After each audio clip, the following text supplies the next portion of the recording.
Welcome everyone to episode 5, part 6 of Sports Talk with Coach Swanky. I'm your coach, Kevin Swanky. I'm here previewing the NFL NFC South this episode. It's a tougher division. It's been best known for the Saints and the Falcons. So let's start previewing. So the fourth place team in the NFC South will be the Tampa Bay Buccaneers. Tampa is led by quarterback Josh Freeman, who last season came back to reality after a great first year. Freeman will stay in reality, even though having one of the easier schedules of all the NFL.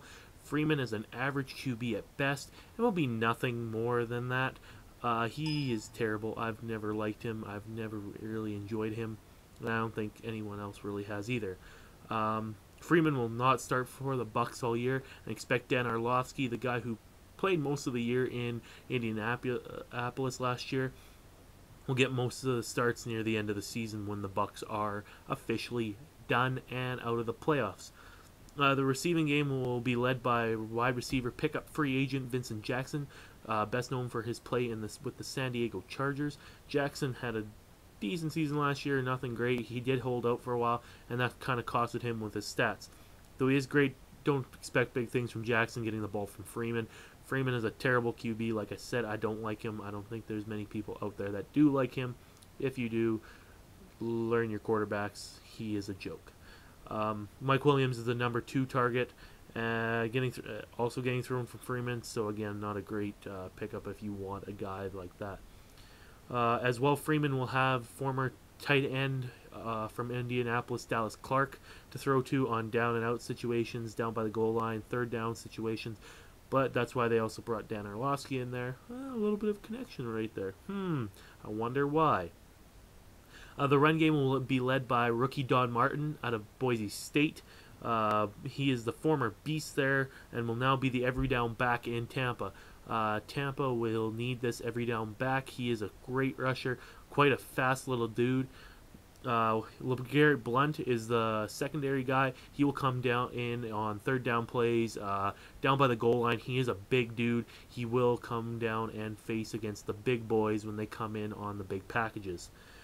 Look for both guys to get tons of yardage, though. Because Freeman is a joke, they're going to have to be known as for their running game. So be expecting Doug Martin and LeGarrette Blount to get a lot of carries. And Blount with more of the TDs compared to Martin, unless Martin breaks for 30-40 yard runs, which he is very, very capable of. Tampa's defense may improve, but they'll still get lit up by good offenses. Just looking at the teams in their division that I will preview right away here, and teams that they'll face, it's not looking good for the Tampa Bay Buccaneers. They will be at the bottom of the division with a 6-10 record. The third place team in the NFC South will be the Carolina Panthers. Last season's rookie sensation Cam Newton is back and looking to dominate the NFL once again. Cam had a crazy good season last year and will build on it again, being his second year with the NFL offense that he is now used to, and will be surrounding around him, and will definitely compete in this NFC division, which is a very, very tough division, the NFC South. He'll put around the same numbers as he did last year, but throw less interceptions because he is a sophomore quarterback. Expect bigger things from Cam Newton. He is a guy that can defeat the sophomore slump. He won't have the Madden curse on him because he only plays second in the voting. So, kind of a good thing for him. Cam Newton will be good this season. Again, expect Cam Newton to be a stud. The running game will once be a two-headed monster in Carolina.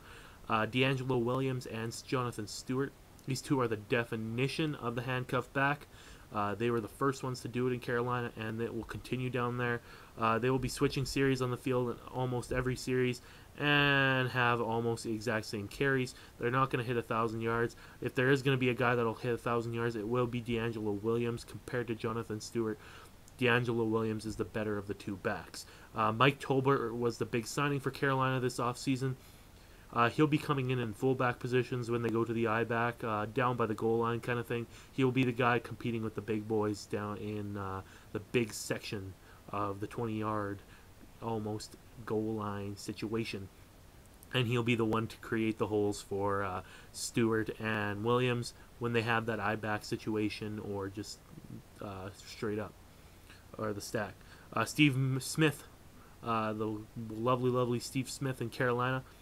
He will once be again Cam Newton's favorite target. Cam Newton burst on the scene with Steve Smith last year and then kind of slowed down with Steve Smith. Kind of expect about the same, kind of a mixed kind of thing. Steve Smith will have a good game and a bad game, good game, bad game, good game, bad game, good game, bad game for through all 16 games.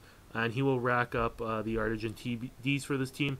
Brandon LaFell will be the secondary guy and will be the sleeper for this team. He will be getting the ball more when Steve Smith isn't getting it. So if Steve Smith's having a bad day, Brandon LaFell will have to have a good day, or Carolina will be going nowhere through their passing offense. Greg Olsen is the top tight end in Carolina. Expect big things from him. He is a bigger name. He is a good tight end. He will be used in this offense. That is a run-happy offense. The defense isn't great, but they have added some pieces and is making progress. And they actually made some progress even bigger during this NFL draft when they drafted Luke Kalecki. I believe I said that right. I believe he's from Notre Dame as well. But he is coming in and will be the NFL Defensive Player of the or NFL Rookie Defensive Player of the Year. Expect big things from him. Carolina's in the right direction, but they still won't make the playoffs this year. They will put up a 7-9 record. So the second place team in the NFC South will be New Orleans Saints. Drew Brees is ready for another pass-crazy season with the New Orleans Saints and will easily pass for 5,000 yards again. He did it last year. Expect him to do it again this year. Brees has always been known for his passing game since he was a San Diego Charger. Now with the New Orleans Saints, expect him to do the exact same thing again. The Saints will be without Sean Payton this year due to the NFL handing down the bounty suspension on him. He will miss the whole year. But they can't keep a wired phone on Drew Brees and Sean Payton, so expect Drew Brees maybe to give him a call once in a while. That's just me saying things. I'm being a little bit superstitious here. But it'll be another pass-happy offense with Drew Brees, and he will throw the ball. The receiving corps is led by Marquise Colston and Lance Moore. In a pass-happy offense, each guy will hit 1,000 yards without a question. This both work well with Brees. This is probably Colston's fourth year, I believe, with Brees. Lance Moore's second or third year, so they have the chemistry there. Brees will easily pass to them. And Jimmy Graham is also their tight end there. He is easily the number 2 tight end in this league, just behind Rob Gronkowski, the party boy. So Jimmy Graham, he's a solid tight end. If you can grab him, he will also have a 1,000-yard season. Grab quite a few TDs. So he's a solid pickup at the tight end position. The receiving core is tough to talk about until Brees has. It's tough to talk about bad with this receiving core until Brees has a bad season. Brees is a great quarterback. He'll find an open guy no matter who the receiving core is.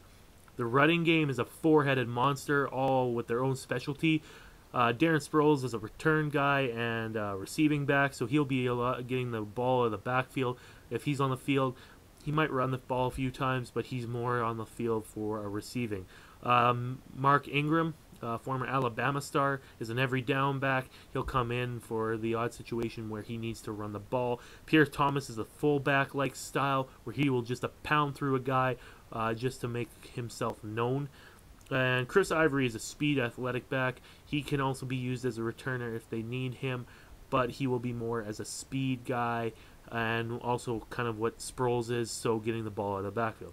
The four give the Saints a different punch for whatever the situation may be. If they need a receiving, if they want to run the ball for once, kind of thing, so they have a good running game there. Saints have a bad defense since they've lost a good chunk of their core due to these suspensions, and until they come back, they're not going to be in great shape. So that's going to be the downfall of the Saints. The Saints will still make a wild card spot. They'll be second in the AFC South just because they put up more points than their defense will allow up. 10-6, wild card berth. Expect the Saints there. And the first place team in the AFC South, they finally passed by the Saints, the Atlanta Falcons. Matt Ryan is the starting QB, and with a new pass-first offense, Ryan will have a huge season. Huge, all capital letters. Read it. And with one of the easiest schedules in the NFL, Matt Ryan is set up for success this year. He could probably pass for 5,000 yards, but because he actually has some quality backs in Michael Turner and Jacquizz Rodgers, he won't be passing for 5,000. It'll be more around 4,200 kind of thing. Ryan is set up to compete with Rodgers, Beatty, and Stafford for that top. If he wants to, if they want to go pass, he can easily hit 5,000 yards and be the top passer in this thing, and will end up calling it now the NFL Offensive Player of the Year. Ryan has found chemistry with the preseason with sophomore Julio Jones. Jones was supposed to break out on the star last season. Didn't really, so now he's back. He is looking to break out this year with a sophomore year and has definitely done it in the preseason. And Jones will surely surpass Roddy White as the #1 target. Both guys are quality receivers, and with a new pass offense and precision passing with Matt Ryan, both will have great seasons. Both will have 1,000-yard seasons. Expect big things from both guys, both Roddy White and Julio Jones. Third target is the tight end veteran of Tony Gonzalez. Gonzalez is an old, wily veteran. He is top among receptions of receivers / tight ends. He's the top receiving tight end of all time, and he's easily still a top 5 tight end. If you can grab him off your fantasy team, he's a great guy to pick up. Look for him to have quite a few receptions down by the goal line and quite a few TDs. He is Tony Gonzalez. He is a stud.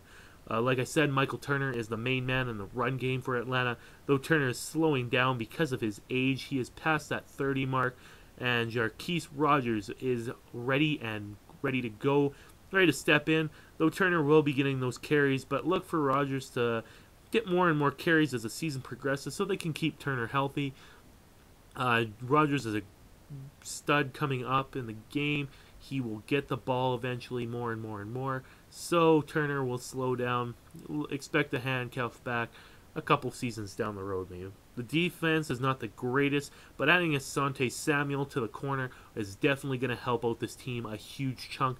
Asante Samuel is still one of the best cornerbacks in this league, and it's going to improve the pass game defense. So you can't go bad with the Atlanta Falcons. Atlanta will win the NFC South with a 12-4 record and beat out the San Fran Giants for that second spot. So that's the end of this episode, ladies and gentlemen. Hope you enjoyed it. Please give this video a like if you liked it. Please leave a comment down below if you think I'm wrong. If you think the New Orleans Saints will continue their domination of this division, leave a comment. If you think Cam Newton is gonna suck this year, leave a comment as well down below. I want to hear some comments. Please subscribe to my channel, Coach Swankmeister. I don't want to keep bugging people on Facebook to watch my videos, so I want to have just so the subscribers can see my videos. That's all for this episode, ladies and gentlemen. Stay classy.